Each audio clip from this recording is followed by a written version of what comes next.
Coup de tonnerre. Le 8 février dernier, Soudal Quick-Step, une équipe présente lors des 2 dernières saisons du Tour du Rwanda, annonce son retrait de la course en raison du conflit à l'est de la RDC.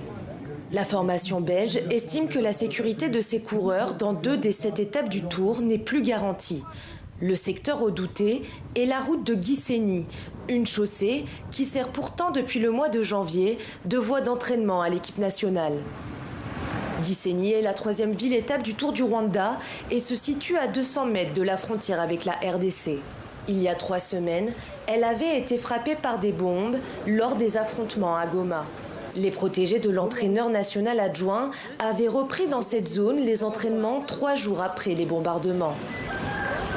L'entraînement, on arrive jusqu'ici, mais ici, on n'entre pas dans la frontière. On a une grande route de l'autre côté, mais aujourd'hui, on a voulu venir jusqu'ici pour voir la frontière, comment ça fonctionne, pour voir combien la sécurité il y a. Tu vois que c'est sécurisé, tout le monde passe. Même assurance du côté des coureurs. Pendant 2 semaines, les athlètes ont poursuivi leur préparation au centre d'entraînement de Musanze, à une 60aine de kilomètres de Gisenyi. On ne se préoccupe pas de ce qu'il y a à Goma, parce que Goma est au Congo et nous sommes au Rwanda.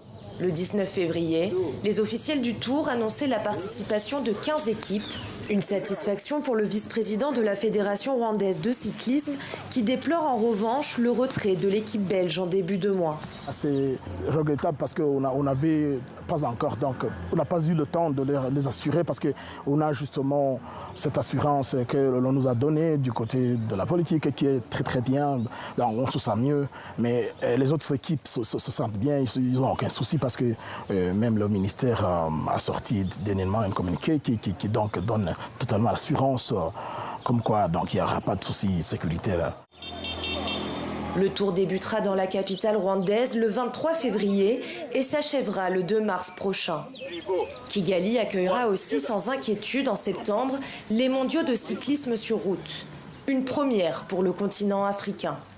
Fin janvier, l'Union cycliste internationale a confirmé maintenir sa confiance au pays.